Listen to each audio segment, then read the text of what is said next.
My twin sister's funeral day, Justin sat by the grave for 3 days, unmoving, refusing food and water. Everyone in the village sighed, saying how deep their love was but how fate was cruel. Even my own mother asked me why I had to take Justin away.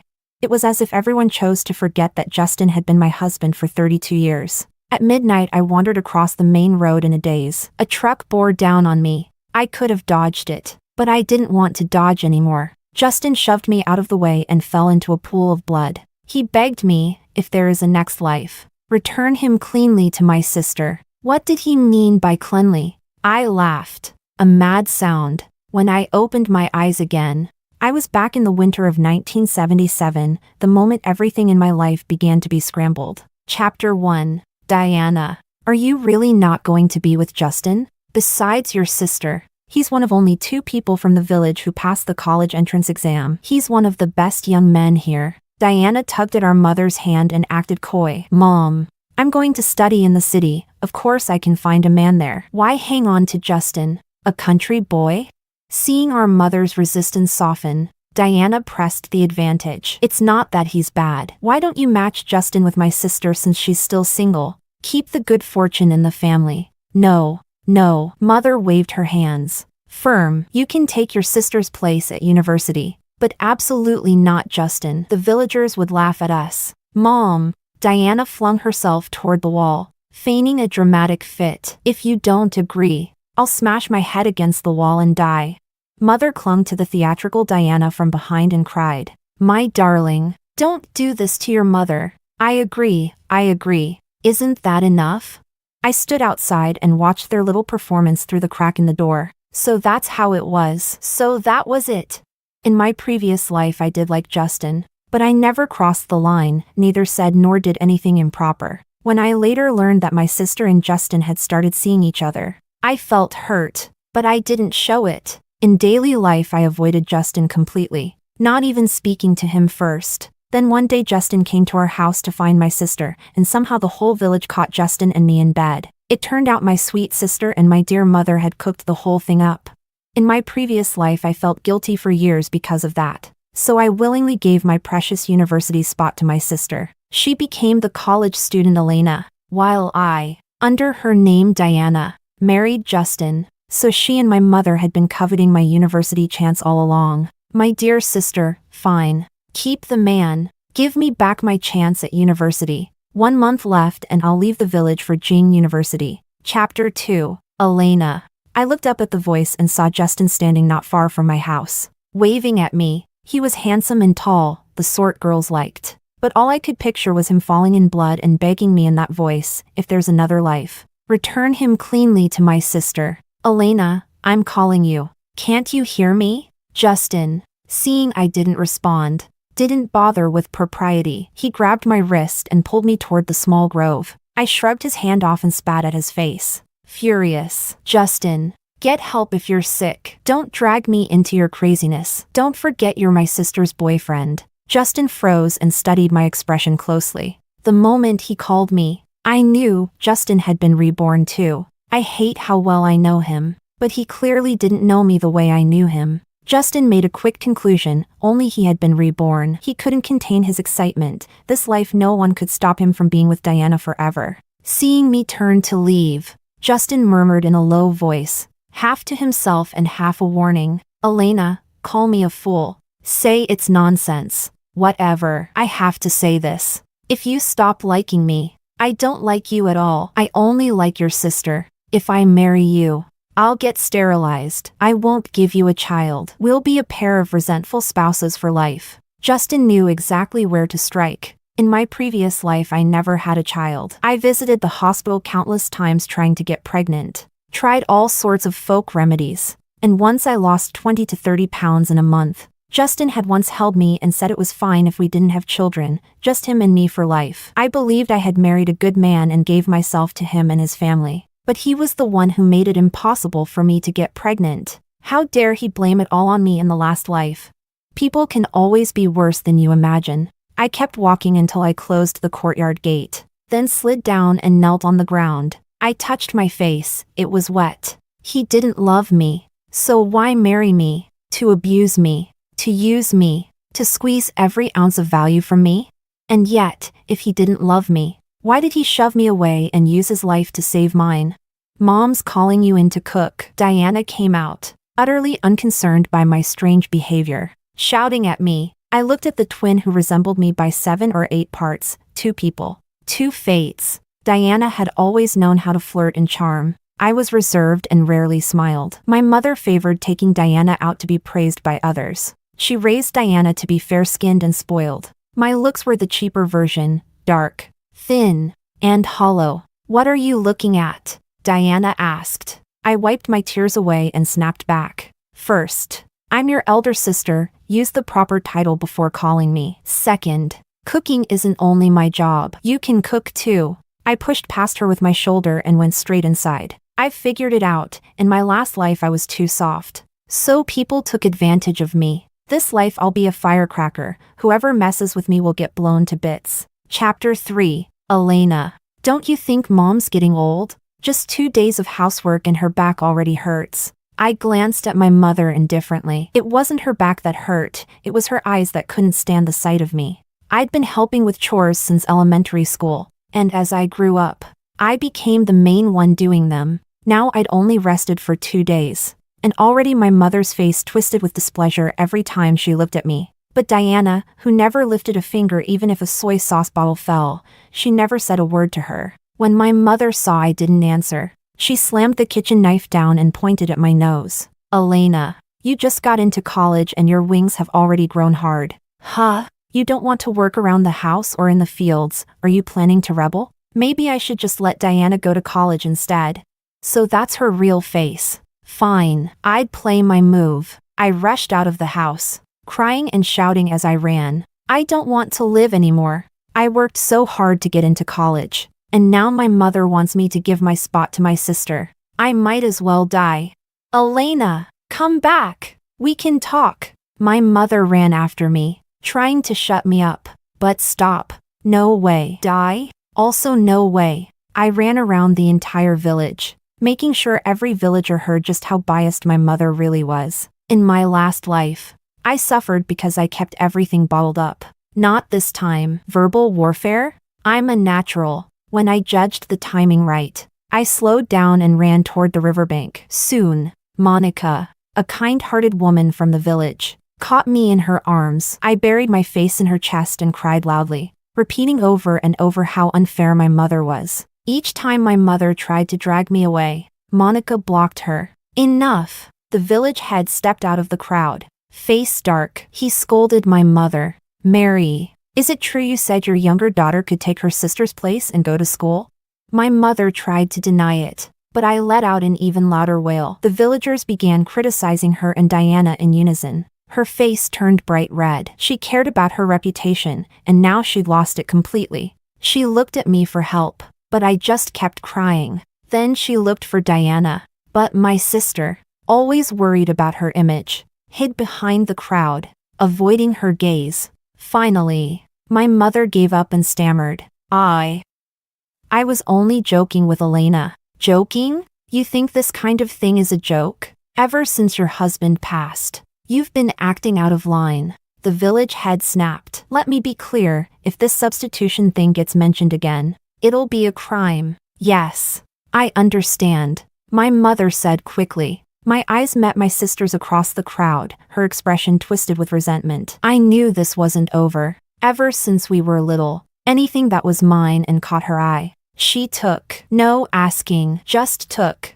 Chapter 4. That night, my mother did something rare. She boiled 3 eggs. 1 for her, 1 for my sister, and 1 for me. In the past, she always boiled only 2, saying 1 for each of us girls. I used to give mine to her out of pity. Turns out, the easiest solution was just to boil 3 eggs. Diana, are you home? Justin's voice came from outside. Diana shot me a proud look, chin held high as if she owned the world, then strutted out the door. A pang of pain ran through my chest. I told myself it was just withdrawal. After all, I'd been married to Justin for 30 years in my previous life. Even from a pile of shattered glass, you could still find a trace of sweetness. Elena, don't be mad at your sister. You know her temper, my mother said with a flattering smile. There was a question I'd buried for a long time, and I finally asked. Mom, I was only born 1 minute earlier than Diana. Does that 1 minute really make me so much less in your eyes? You've told me my whole life that I'm the elder sister, that I should give in, care for her, and bear all the responsibility. But can't you stop being so unfair? Her eyes filled with tears instantly, and they started to fall. She even managed to look wronged. How am I unfair? Your father died early. I raised both of you alone, being both father and mother, and now you blame me? Would you be satisfied only when I'm dead? In the past, I would have knelt and apologized right away, but in my previous life, I learned a term, PUA. My mother was emotionally manipulating me. She saved her smiles for my sister and her tears for me. No child should have to carry their parents' emotional burden. Seeing me stand there coldly with folded arms, she couldn't keep crying anymore and went off to wash the dishes. Diana came in beaming, holding a bag of pastries. Justin said he wants to see you. Seeing that I didn't move from the stool, she grew anxious. Justin's waiting outside. How can you be so rude and not go greet him? I looked at her calmly. You're not even married to him yet. And even if you were, tell me, which law says I have to see my brother-in-law whenever he wants to see me? Diana, used to getting her way, grabbed my arm and dragged me out. Before I realized it, she had pulled me into the courtyard. Chapter 5. Justin. My sister bullied me. Justin comforted Diana tenderly, but when he turned to face me, his tone was full of reproach. Elena, can't you, as the elder sister, stop bullying your younger sister all the time? I rubbed my wrist, red from Diana's grip, then hid the swollen mark behind my back. Lowering my head, I swallowed the bitterness in my chest. When I looked up again, my face was cold, composed. Coldness, my disguise, my armor, my last shred of pride and dignity. Our family matters have nothing to do with an outsider like you. Justin's eyes widened in disbelief. Elena, how can you be such a vile person? You bully your sister, and when I try to reason with you, you're not ashamed but even proud of it. Yes, I'm vile, and you're noble. Then I, the vile one, will get out of the way so you noble souls can breathe easier. I turned to leave. Justin grabbed my wrist, and I hissed in pain. He released me instantly, his voice worried and anxious. What happened to your hand? What's it to you? Say what you came to say. I pulled my hand back, though my heart softened for a fleeting moment at his concern. His gaze stayed fixed on my wrist, realization dawning that Diana had hurt me just moments ago. Justin, Diana cooed, shaking his arm coquettishly. Justin turned his head toward the radiant Diana, memories of past life regrets flickering through his mind. Then he looked back at me, eyes evasive. Elena, you have good grades. Let Diana take your place at the university this year, and you can take the exam again next year, okay? I pressed my hand to my chest. How could a heart hurt this much? Smack! I slapped myself hard across the face, cutting off the last foolish fragment of me that still harbored hope for him. Justin didn't understand why, but as he looked at my expressionless face, a wave of panic hit him as if he had just lost something precious. Justin, I said evenly, you also got into university. Why don't you give your spot to my sister instead? Why is it always me the two of you pick on? He was the reborn Justin. He knew better than anyone how I had envied my sister's college life in the past life. How I had regretted not being able to go. Sis, Justin's a man. How could I take his place at university? Diana said, her tone dripping with disdain. What does that have to do with me? I looked at my sister, same mother, same birth, yet our mother had raised us into entirely different creatures. Justin, don't come to me again. I can't help my sister. You too. I paused, the words heavy but clear. I wish you both a lifetime together, grow old side by side, and have children soon. Justin staggered backward several steps, face pale, looking at me with pain, as if my blessing had been a cruel curse instead. Chapter 6. For the next half-month, my mother grew unusually quiet. Whenever she looked at me, she seemed to have something to say but always swallowed it back. I pretended not to notice. Diana, on the other hand, seemed to take joy in talking endlessly in front of me about how wonderful Justin was to her and how much they loved each other. I treated her words like the noise of passing wind and counted the days until I could leave. At last. Only 7 days remained. 7 days before I could finally escape from the family that didn't love me and go to the university I had dreamed of. Elena, are you even listening to me? Diana shoved me. I lazily rubbed my ear and replied, I heard you. You're asking where my admission letter is. What's it to you? And I also said that if you want to trade your college spot with me for Justin, I refuse. I laughed mockingly. So even across lifetimes, Justin meant so little to her. And yet, that was the woman he had pined for his entire life, the one he betrayed me for. How pathetic I must have been to have loved a man like that. You refuse? What right do you have to refuse? Diana snarled, her voice sharp. Don't you like Justin? My face turned cold. When did I ever say that I liked him? If I hear that rumor outside, I'll tear your mouth apart. Elena, enough now. My mother came out, trying to play peacemaker. I just shrugged indifferently and watched as she and Diana whispered to each other, plotting something as usual. I knew they were up to no good again, but as long as I stayed cautious for the next 7 days, I would be free, at least. That's what I thought, until I found myself home alone and saw Justin walk into the yard. I gripped a wooden stick tightly, standing at the gate, ready to retreat at the first sign of trouble. It had only been half a month, but Justin's aura had changed. Gone was the sunny, warm boy. In his place stood a brooding, dark man. Don't run, I just want to talk. I gripped the stick harder and warned him. You can talk from there. Don't come closer, or this stick won't recognize who you are. I had gone out of my way to avoid him lately. Justin punched the earthen wall of my house with force. His expression was worn, his tone murmuring and low. Diana said you enjoy bullying her. She said she actually does really well in school but deliberately scored lower so she wouldn't upset you. She said you like me, that you're trying to steal me from her. I thought you were manipulative, that you broke us apart on purpose. But then, why? He trailed off, glancing up at me to gauge my expression. Half of my face was hidden behind the door, my eyes shadowed. I understood what he was thinking. He had finally realized that I had been avoiding him on purpose. That today he had once again been tricked by Diana into coming here. At this point, even he wasn't foolish enough not to see that I hadn't been to blame for what happened in our past life. He had felt wronged for being forced to marry me, but had he ever thought that I, too, was forced to marry him?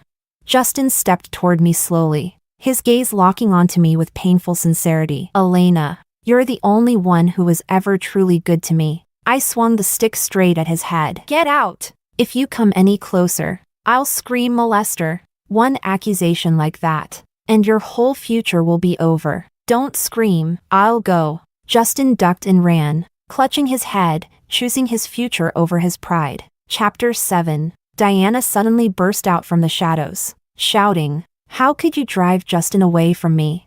I looked at her coldly, and at my mother, who stood silently behind her. I couldn't stay in this house any longer with Diana's twisted mind. Who knew what kind of scheme she might come up with next? I had to leave immediately. My plan was to go to town to find my second uncle, the one person who truly cared about me, 1,000 times more than my mother ever did. He was my father's younger brother, and the two of them had always been deeply close. My uncle often said my father had worked himself to death just to put him through school. So, after my father passed away, my uncle sent my mother money and ration tickets every month. My mother always claimed she was the one who raised me, but we both knew the truth. It was my uncle who really did. My mother had always lived off others. When my father was alive, she relied on him. After he died, she relied on my uncle, and with me doing all the housework. She spent her days sighing and complaining like a tragic woman from an old tale. In my past life, when my uncle learned that I had given my university spot to Diana and stayed behind to marry in the countryside, he tried to talk sense into me many times, but blinded by my feelings for Justin, I said cruel words to him. Disappointed, he eventually gave up on me and walked away. This time, after being reborn, I had already hidden my admission letter and other important documents at my uncle's house, to avoid any further complications. I needed to leave this place as soon as possible. But when I tried to push the door open, it didn't move. It had been locked from the outside with a heavy iron lock. Then I heard Diana's voice from outside. Elena, hand over your admission letter. If you don't, Don't even think about stepping out of that door. How can I give it to you if you won't open the door? Pass it through the crack. Realizing she wasn't falling for it, I answered truthfully, Diana, the admission letter isn't here. Diana laughed, a wild, triumphant laugh. So there's no admission letter. Huh? Then good. If I can't go to college, Elena, neither will you. Chapter 8. I had been trapped in this pitch-dark room for 4 days. The registration date for university was drawing closer and closer. I paced back and forth like a caged beast. My nerves stretched thin. Elena. Mom. I banged on the door, begging. Mom. Please. Let me out. Let me go to college. I won't ask you for tuition. I won't spend a cent of the family's money. I'll even earn money and send it back to you. My mother was startled by my desperation. She hesitated. But Diana, sensing a glimmer of hope, I coaxed her gently. Mom, Diana is my sister. We don't have grudges that last overnight. If I do well in life, I'll help her too. Mom, I've never begged you for anything before. Just this once, please help me, okay? There was silence outside. Just when despair was about to take me completely, I finally heard the sound of a key turning in the lock. And then Diana's cold, sharp voice rang out. Mom, if you let Elena go to college, I'll kill myself right here. You choose, me or her. The sound of the key stopped immediately. Hope and despair, separated by only a few seconds. Tick, tick, I counted the seconds in hopeless silence before I heard my mother's voice again. Elena, just listen to your sister. Of course, I murmured. Mom, why can't you stand by me? Just once? Heh, Elena, what makes you think you can compare with me? Diana sneered. That was the confidence of a child who had always been favored. I snapped back. Diana, you think you can lock me up forever? I'll go to college one day. This house can't keep me prisoner forever. Even if I couldn't go this year, I would next year, or the year after that, someday. I would. You'll never go to college, she said. I froze. What do you mean? The literal meaning, she said slowly, stretching out every word with cruel delight. Mom and I found you a husband, Oliver. From the village. You know him, right? The lazy drunk who beats women? His last wife ran away after he nearly killed her. Tisk. TSK. Elena, you refused to marry Justin, but now that you're marrying Oliver, are you happy? Mom, is this true? I had given up on Diana and Justin, but there was still a tiny shred of hope left for my mother. Elena, maybe Oliver isn't as bad as they say. Ha, ha, ha. I laughed until my stomach hurt. The cruelest joke I had ever heard, and it came from my own mother. If Oliver isn't that bad, why don't you marry him? Why doesn't Diana? I'm telling you both, I won't marry anyone. I'd rather die than marry him. You, my mother stammered in anger, unable to speak, and Diana pulled her away. That night, I heard Justin's voice outside the door. Elena, I heard about what happened. Why don't you marry me instead? But you'll still need to give your college spot to Diana. I've thought it through, you're smart. You can take the exam again next year. I lifted my head from my knees, exhaustion in my voice. Justin, do you really think you're some kind of hero? Sacrificing yourself for your so-called great love with Diana? To me, you're nothing but a selfish, self-righteous hypocrite. I'm telling you, I don't like you, and I don't want to marry you. And at that moment, I realized I truly felt nothing for him anymore. In my last life, I must have met too few men to waste myself clinging to a man like Justin, a crooked, twisted tree. Justin protested. That's impossible. How could you not like me? You copied my notebooks by hand, reviewed my weakest subjects, and even wrote over 10 study journals for me. How could that not be love? So I had loved him that much once, but the bitterness of my past life had long erased it all. Justin, if you ever felt even a flicker of gratitude for what I once did for you, then let me go. No, if you leave, you'll never come back. Wait for me, I'll break up with Diana tomorrow and marry you. From day to night, and night to day again, I sat motionless on the floor. My eyes drifted to the matchbox and the kerosene lamp beside me. Chapter 9. Fire! There's a fire! A villager shouted. My mother grabbed someone's arm in panic. Whose house is on fire? Mary. What are you still doing out here? It's your house. By the time my mother rushed home, half the house was charred black, and I, Elena, was nowhere to be found. She clutched Justin's arm, her voice trembling. Where's my Elena? Where is she? Is she safe?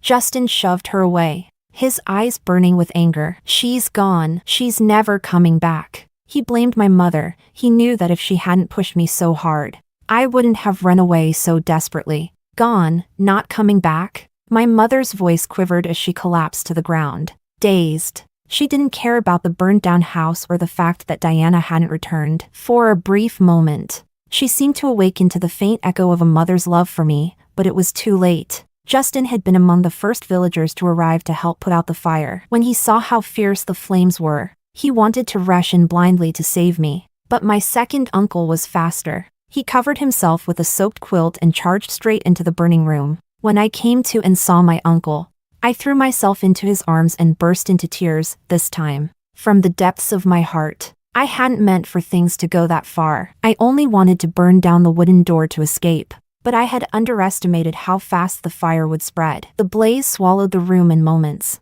and the thick smoke quickly made me dizzy and faint. Luckily, my uncle had guessed I might be at home, calculating the time I should have been leaving for university. He came to check on me, and by pure chance, saved my life. Thankfully, the villagers arrived in time to put out the fire before it destroyed everything. Just as my uncle was about to take me away, Justin ran after us, desperation in his eyes. Elena, please, can we talk? I agreed. My uncle stood nearby, glaring at Justin like a farmer guarding his prized cabbage from a hungry pig. Go ahead, I said. I looked at the man before me. There was no love left. No hate either. My gaze was calm, distant, like looking at a stranger. Elena, don't look at me like that. Justin reached out to cover my eyes, his voice thick with emotion. If you've got nothing to say, I'm leaving. Don't go. Elena, when I saw you in the fire, I realized I love you. Can you? No, I can't. Out of respect for the fact that he'd come to help with the fire, I added, what I felt before was real, but what I don't feel now, that's real too. As for everything from our previous life, let it stay in that dream. That was enough. When my uncle and I left, Justin's broken cries echoed behind us, my name repeated again and again, drowned by grief. But neither my uncle nor I looked back. Chapter 10. You're still laughing? Do you realize you almost died? My uncle tapped me on the forehead with his finger, his voice full of both anger and worry. I'm sorry, Uncle. I obediently admitted my fault. In my past life, I had been trapped in that village by Justin and my mother, all in the name of love. I farmed their land, took care of the elders, lived as their workhorse and servant. But in this life, I finally escaped that prison. I spread my arms wide, feeling the taste of freedom in the open air. From now on, the sky and sea were boundless. No one could trap me ever again. You really are something, my uncle muttered, his anger softening as he saw my soot-blackened face and hair burned unevenly short. His heart ached too much to scold me further. He couldn't help but blame my mother. How could anyone drive such a good child to this point?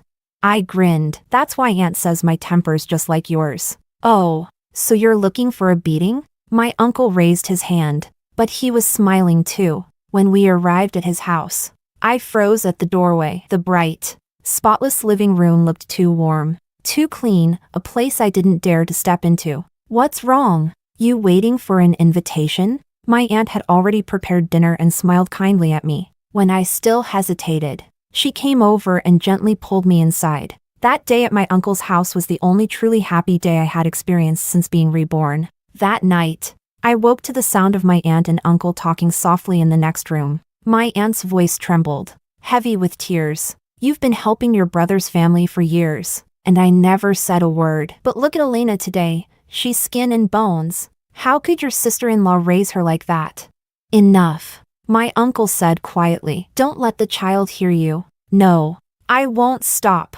Elena's going to college. You have to move part of the money and ration coupons you send to your brother's family over to her. Otherwise, I won't let it go. I know, he replied with a sigh. You tell me, how did I end up marrying such a good woman?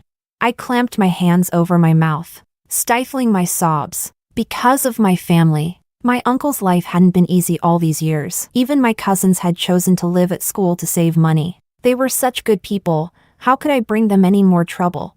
Chapter 11. Elena. Come eat. My aunt called outside the door, but there was no answer. She pushed it open, the room was empty. On the table lay a letter and an IOU written in my hand. In 1977, tuition was free. But living still cost money, so I had quietly taken 20 yuan from the envelope my uncle gave me the night before and left before dawn. At the university, life was poor but fulfilling. I lived on steamed buns, one meal after another. I had imagined that in the city I could take a part-time job to support myself, but reality proved far harsher than I'd thought. My major was foreign languages, something I had never studied before. Rebirth didn't give me any advantage here. My classmates were all diligent and relentless, waking earlier, sleeping later, and studying harder than anyone else. In such an environment, working for money was impossible, even in my dreams. I was reciting vocabulary words. After 3 months of school, despite living frugally, my 20 yuan was gone. From 3 buns a day, I went down to 1, then none, only water. Eventually, my body gave in, and I fainted in class. When I came to, my classmates surrounded me, some offered to take notes for me. Others said their families could help me find tutoring jobs. Not one person looked down on me for being poor. For the first time in my life, I understood what true friendship and camaraderie were. They argued passionately over pronunciation, competed fiercely over grades, and pushed one another toward progress, not out of jealousy, but out of shared ambition. The professor who taught our core subject dismissed the noisy students, handed me an envelope, and said sternly, "Consider this a loan. Pay me back when you can. If you refuse, you're not allowed in my class." My students follow my rules. I accepted everyone's kindness, recording every gesture carefully in my notebook, a promise to myself to repay them one day, in any way I could. Even if it was something as small as fetching water or bringing dinner. So I studied harder, more seriously, more tirelessly, to live up to their kindness, and to live up to myself. 3 months later, my uncle arrived at the school, covered in dust, looking ready to beat me on the spot. It turned out he had been sending money and ration coupons all along, but since the address had been wrong, the letters kept being returned. He finally took leave from work just to find me. After I promised I would eat properly, accept his money, and begged with enough tears and pleading smiles, he finally forgave me. From his visit, I learned that after I left, he had cut the money he sent to my mother in half. Diana and my mother had shown up at his door several times, making a scene, until my aunt threatened, "Cause trouble again, and you'll get nothing." Only then did they give up and leave, humiliated. My uncle also told me my mother had secretly asked about me a few times, though he never revealed where I was. He said she looked older now, half her hair gone white, her face drawn and tired. Seeing my expression harden, he didn't try to persuade me to forgive her. He knew too well what I had gone through to escape that house. The day he left Beijing, I watched his figure fade into the distance, and tears filled my eyes. For the first time, my blurred memories of my father found a shape in the silhouette of my uncle walking away. Chapter 12. The 4 years of university passed quickly in an atmosphere of relentless competition, classmates pushing one another forward, striving to be better. All the shadows of my past seemed to fade away. I regained vitality, flesh, and spirit, becoming a completely different person from who I once was. I was confident, bright, and full of life. During that time, I only kept in touch with my uncle and aunt. As for my mother and the others back home, I never contacted them again. Justin, however, came looking for me many times. I never saw him. Later, he got clever, asking students from other departments to deliver letters, food, or even money and ration coupons to me. But I returned everything. My classmates, noticing how troubled I was by Justin's persistence, helped me block anyone from other departments who tried to approach, even if Justin still wanted to reach me. The goodwill of those students could not survive his constant pestering. Eventually, they stopped helping him altogether. My mother came to the university twice. She was not yet 50, but looked older than she had in her 60s in my past life. Of course, in the last life, I was there to care for her, doing everything while she only had to move her mouth. But in this life, her tireless, obedient workhorse had run away, and Diana, useless as ever, wouldn't lift a finger. Naturally, my mother had to do it all herself. Add to that Diana's constant drama, and it was no surprise she aged fast. Both times she came, I dismissed her quickly. The second time, I told her, "Don't come looking for me again. When you reach the legal retirement age, I'll send you a monthly allowance at the government's minimum standard. From then on, our bond as mother and daughter will be over. Maybe you won't believe me, but I've taken care of you my entire life and received nothing but blame in return. I've repaid every debt between us." She left the university trembling, and from that day on, we never contacted each other again. After graduation, because of my excellent academic record and my professor's recommendation, I joined the Ministry of Foreign Affairs. Chapter 13. Work grew busier and busier. Every month, I sent my entire salary to my uncle and aunt. When they tried to refuse, I simply sent it back again until they had no choice but to accept it. I never dated anyone. Of course, there was no shortage of admirable, like-minded suitors, but I turned them all down, not out of fear, simply because I couldn't feel anything. Men, love, marriage, none of it stirred me anymore. At first, my uncle and aunt tried to persuade me, but when they saw how peaceful and content my life was alone, they stopped mentioning it. After they both retired, I brought them to Beijing to live with me, under the excuse of helping them relax and see the city. When they tried to give me back all the money I had sent over the years, I was stunned. It totaled nearly 30,000 yuan. I thought for a moment, then accepted it, pooled another 20,000 with a few friends, and bought them a courtyard house in the heart of the city. They complained it was extravagant, but once they moved in, the joy on their faces said otherwise. My uncle's new hobby was visiting parks and chatting with the old Beijingers. My aunt, meanwhile, started a small business, embarking on what she called her second spring. When she first told me her plan, she glanced at me nervously, afraid I might feel embarrassed.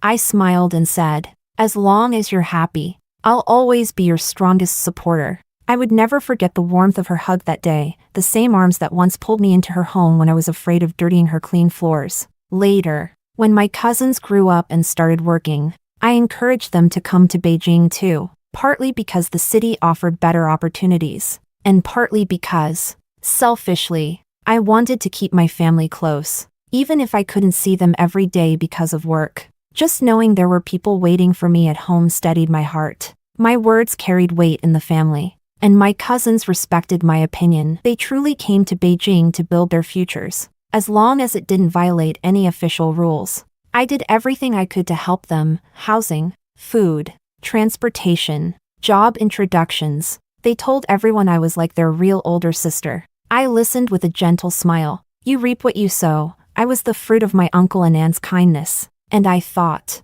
in this life, I had finally found completeness. Chapter 14. Aunt Mary, are you home? Mary sat in front of the television. As she often did, she didn't know when Elena might appear on screen, so she used the simplest method. She just stayed there, watching, waiting. "Yes, I'm coming." Her voice was frail. Leaning on her cane, she shuffled slowly toward the courtyard gate. Abigail, the young woman who had come to visit, looked at the old, crumbling house and couldn't help shaking her head. This old lady.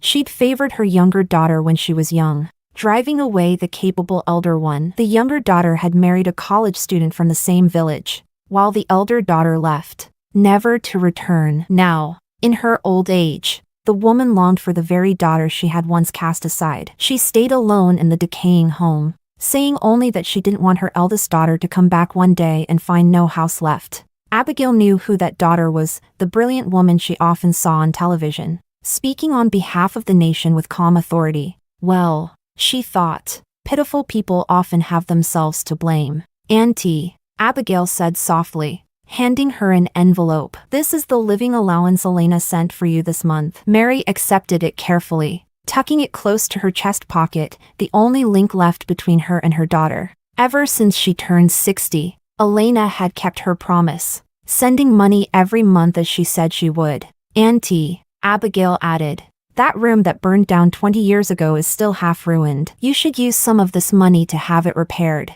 Yes. Yes. Mary nodded vaguely. Abigail sighed. Whatever she said, Mary always replied yes. But whether she actually did anything about it, that was another story. Not long after Abigail left, the rickety door burst open with a loud bang. Diana stormed in, yelling, "You old hag! Elena sent you money again, didn't she? Hand it over!